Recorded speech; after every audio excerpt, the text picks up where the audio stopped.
Good morning all of you. आज हम पढ़ेंगे अफवाह द्वारा चालन। इससे पहले हमने रेक्टिफायर में दो प्रकार पढ़े थे, half wave rectifier, full wave rectifier. इसके बाद में हम पढ़ रहे हैं आज का टॉपिक अफवाह द्वारा चालन।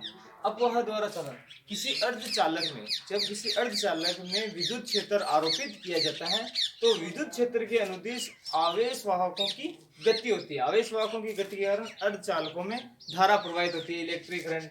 उसे हम अपवाह धारा कहते हैं। अपवाह धारा, अपवहन वेग। इसके बाद अपवहन वेग के बारे में भी हमने पहले पढ़ा था। विद्युत क्षेत्र की उपस्थिति में आवेश वाहकों का वेग अपवहन वेग कहलाता है। आवेश विद्युत क्षेत्र की उपस्थिति में आवेश वाहकों का वेग अपवहन वेग कहलाता है। अब हम निकाल रहे हैं आपके लिए अर्धचालकों में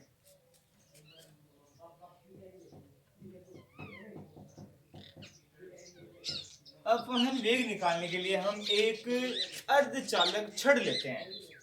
एक अर्धचालक छड़ जिसका क्षेत्रफल a है और लंबाई l है। इस छड़ में एकांक लंबाई में, इस छड़ की एकांक लंबाई में आवेशों की संख्या n है। आवेशों की संख्या n है। क्षेत्रफल, अनुप्रस्थ काट क्षेत्रफल a है। इसमें E विद्युत क्षेत्र आरोपित किया जाता है तो विद्युत क्षेत्र के विपरीत दिशा में, विद्युत क्षेत्र के विपरीत दिशा में आवेश वाहक गति करते हैं।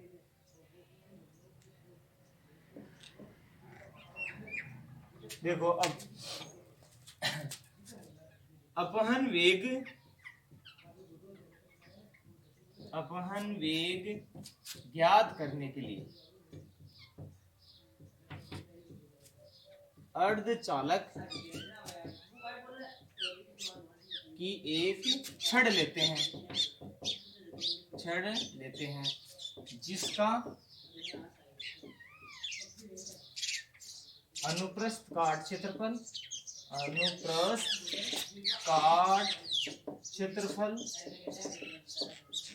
a है वह लंबाई l है। इसके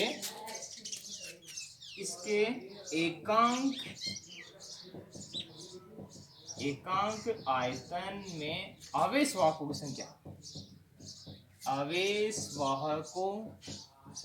संख्या n है।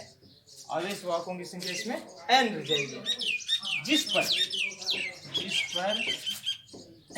E विद्युत क्षेत्र E आरोपित किया जाता है।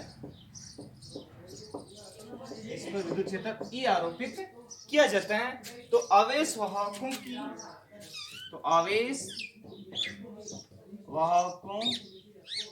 का वेग विद्युत क्षेत्र E के विपरीत दिशा में हो जाता है। विपरीत दिशा में हो जाता है। अब देखो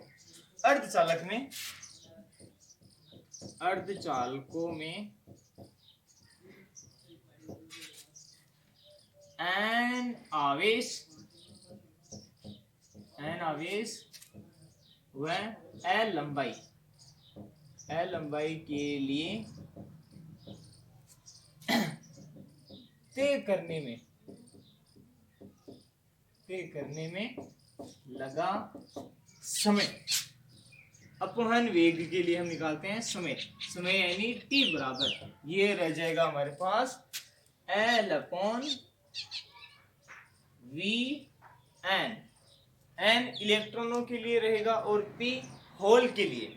अब T L ज्ञात करने के लिए हम निकाल सकते हैं L equals to VN L। ये हमारे पास VL upon VL into T। अब देखो n इलेक्ट्रॉन के लिए छड़ में एकांक आयतन में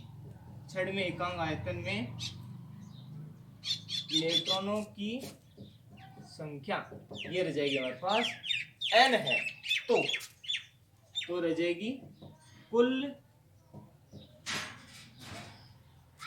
आवेश वाहकों की संख्या, आवेश वाहकों की कुल संख्या, ये कुल संख्या रह जाएगी उसकी छड़ की लंबाई और क्षेत्रफल के लिए NLA।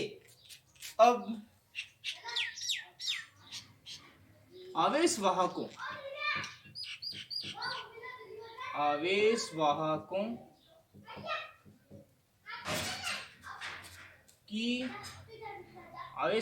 के लिए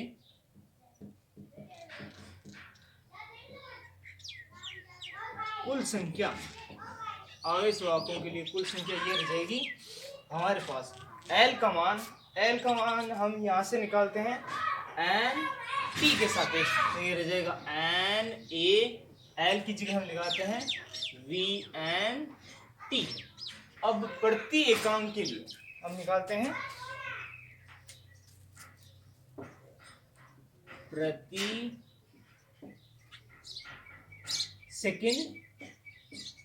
सेकंड में आवेश वाहकों की संख्या, आवेश वाहकों की संख्या होती है I के बराबर, IE यानी इलेक्ट्रॉन के लिए I बराबर Q/T, और ये हमारे पास थी आवेश वाहकों की यानी आवेशों की कुल संख्या, तो ये हमारे पास थी IE = Q/T। तो IE = Q का मान हमारे पास रह जाएगा NaVnT और अपॉन T, तो ये हो जाएगा IE = NaVn। ये हमारे पास प्रति सेकंड में विद्युत धारा का मान रह जाएगा। अब देखो इसके साथ में आगे का धारा घनत्व के सापेक्ष निकालते हैं अपवहन वेग।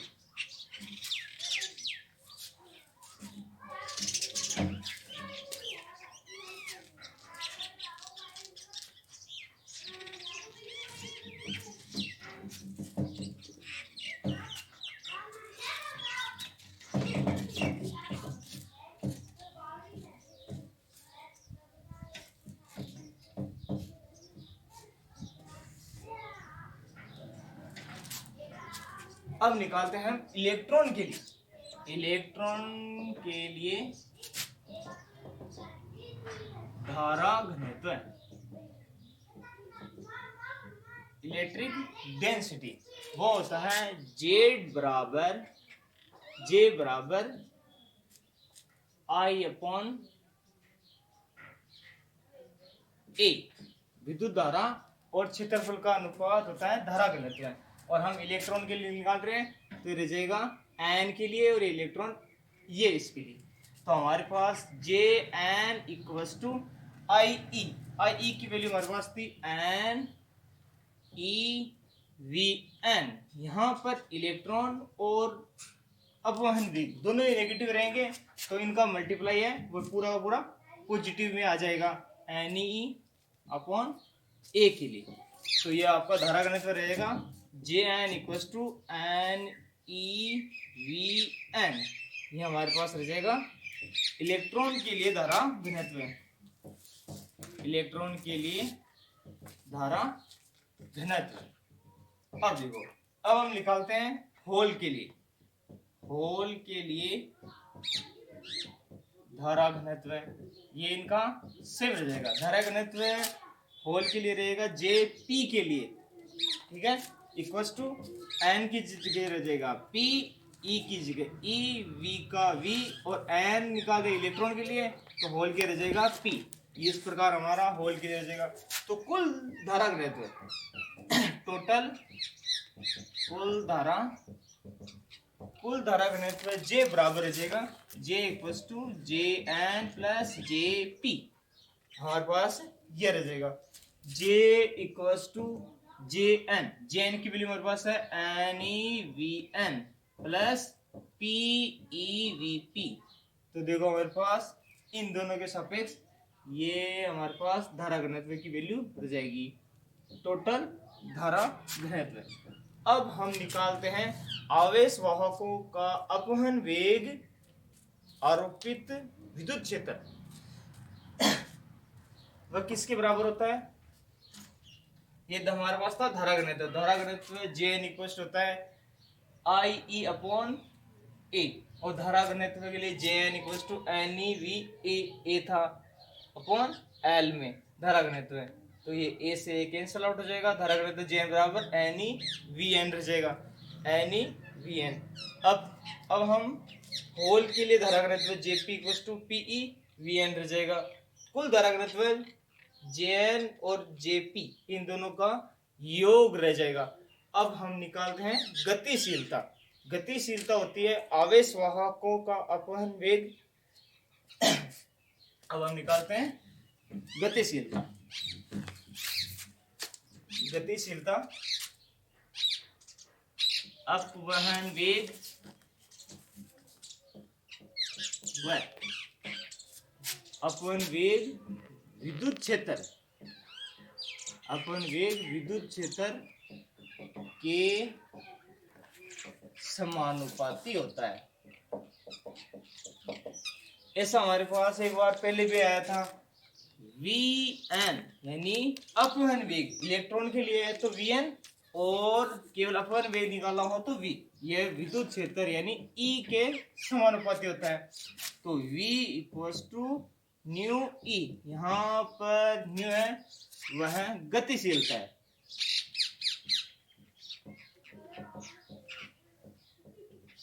अब देखो गतिशीलता होती है, गतिशीलता होती है, ये देखो E नीचे आ जाएगा तो V अपॉन E, यानी अपवहन वेग और विद्युत क्षेत्र का अनुपात गतिशीलता के बराबर होता है। अब देखो ये हम दो के लिए निकाल सकते हैं। इलेक्ट्रॉन के लिए गतिशीलता ये हमारे पास न्यू E, इलेक्ट्रॉन के लिए रहेगा तो E के सापेक्ष लिख सकते हैं, या N के लिए तो nu N equals to VnE। और होल के लिए निकालना हो तो देखो होल के लिए रह जाएगा, होल के लिए nu P equals to VP upon N। ये इलेक्ट्रॉन के लिए, यह होल के लिए। तो अब हम निकालते हैं धारा घनत्व जो हमारे पास पहले था। धारा घनत्व, अब इन दोनों में धारा घनत्व हमारे पास क्या था? J इक्वल्स टू हमारे पास था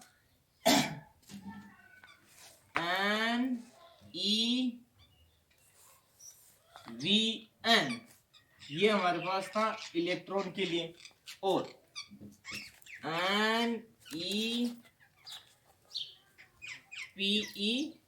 NePeVP ये हमारे पास था होल के लिए। इन दोनों में कॉमन कुछ नहीं है, E कॉमन है, तो हम J इक्वल्स टू E आ जाएगा कॉमन, और आ जाएगा NVN। तो देखो NVN की जगह हम होल इलेक्ट्रॉन के लिए लिखे तो न्यू एन ई लिख सकते हैं, ये इससे मल्टीप्लाई हो जाएगा, तो ये हो जाएगा N न्यू एन ई। और होल के लिए निकाले तो P E आ गया कॉमन, VP की जगह इन दोनों का गुणा न्यू पी ई है, न्यू पी ई। तो ये हमारे पास होल के लिए और इलेक्ट्रॉन और होल के लिए दोनों में आ जाएगा। इन दोनों में E कॉमन आ सकता है, तो J इक्वल्स टू E, तो ये इसमें कॉमन हो जाएगा N new N plus P nu P, ये आ जाएगा, इसमें से E कॉमन आ जाएगा। ये हमारे पास था धारा घनत्व है। अब निकालते हैं हम ओम के नियम से। ओम के नियम से धारा घनत्व J equals to E sigma होता है, यानी चालकता के लिए J equals to sigma E के लिए होता है। ओम के नियम से तो इसमें हम चालकता निकाल सकते हैं, क्योंकि हम अपनी चालकता निकालेंगे तो सिग्मा बराबर ये रह जाएगा J इक्वल्स टू E के बराबर, और हमारे पास J की वैल्यू है, J की वैल्यू हमारे पास ये रही धारा घनत्व है, तो ये रह जाएगा E, और इलेक्ट्रॉन के लिए N new N plus P nu P, ये हमारे पास, और अपॉन में E, तो E से E कैंसिल आउट हो जाएगा, तो चालकता का मान आ जाएगा E N nu N plus P nu P, ये हमारे पास आ जाएगा चालकता। अब चालकता है, उसमें हम चालकता से हम प्रतिरोधकता का मान निकाल सकते हैं। प्रतिरोधकता है वह चालकता के व्युत्क्रमानुपाती होता है, यानी ये तो थी हमारे पास चालकता, और अब निकालते हैं प्रतिरोधकता। प्रतिरोधकता प्रतिरोधकता वो होती है रो बराबर 1/सिग्मा, यानी चालकता, यानी इसका उल्टा। तो ये रो बराबर 1/E N nu N plus P nu P, ये आ जाएगी प्रतिरोधकता। अब हम इनके अलावा इसका मात्रक होता है ओम इंटू मीटर, प्रतिरोधकता का मान। अब इसमें हम दो स्थितियां निकाल सकते हैं, केस फर्स्ट और केस सेकंड। अब हम एन अर्धचालक और पी अर्धचालक के लिए दो स्थितियां निकालते हैं। तो देखो आगे, ये था अपवन वेग और विद्युत क्षेत्र, अपवन वेग विद्युत क्षेत्र के समानुपाती होता है, तो V समानुपाती E। V बराबर समानुपाती का चिन्ह हटेगा तो ये नियतांक गतिशीलता न्यू E, यहाँ पे न्यू का मान निकालेंगे तो V/E। अब हम इलेक्ट्रॉन के लिए निकालेंगे तो N, तो दोनों में रह जाएगा N, और विद्युत क्षेत्र है दोनों में समान रहेगा, इलेक्ट्रॉन के लिए और होल के लिए।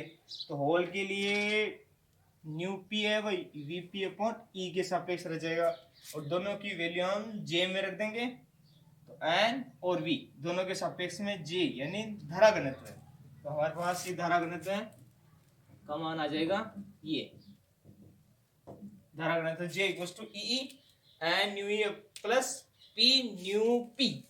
अब हमारे पास धारा घनत्व में ओम के नियम से,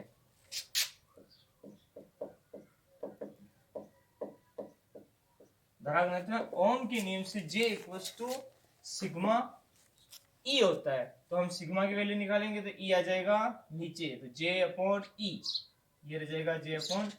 तो सिग्मा बराबर E, और J की वैल्यू हमारे पास ये रह जाएगी, जो हमने यहाँ से निकाल दी E, और E से E कैंसिल आउट हो जाएगा, सिग्मा बराबर यानी चालकता आ जाएगी E N nu plus P nu P, ये हमारे पास चालकता हो जाएगी। अब प्रतिरोधकता है वह चालकता के व्युत्क्रमानुपाती होती है।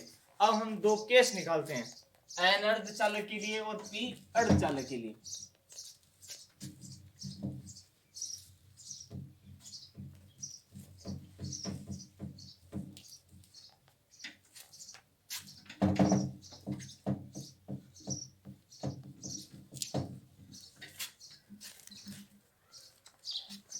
एक तो रह जाएगा एन अर्धचालक के लिए, एन अर्धचालक रहेगा इलेक्ट्रॉन के लिए, और एक स्थिति रह जाएगी पी अर्धचालक के लिए, यानी होल के लिए। अब दोनों के सापेक्ष हम निकालते हैं।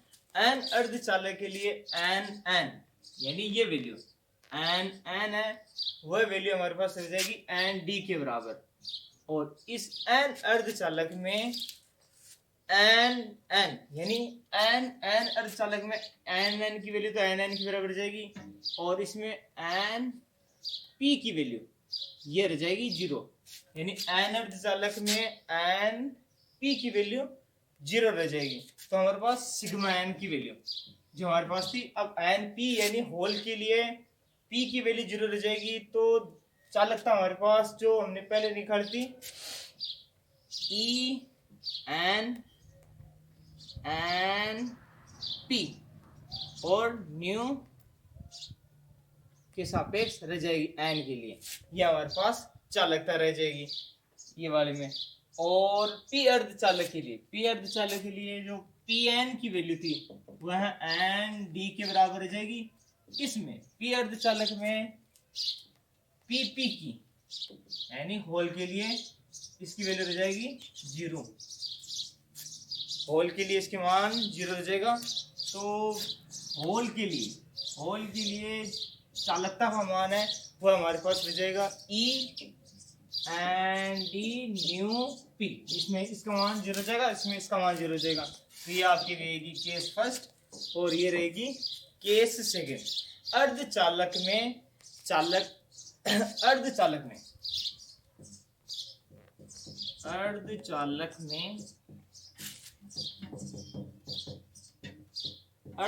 में चालकता है वह दाता व ग्राही इलेक्ट्रॉनों या परमाणु की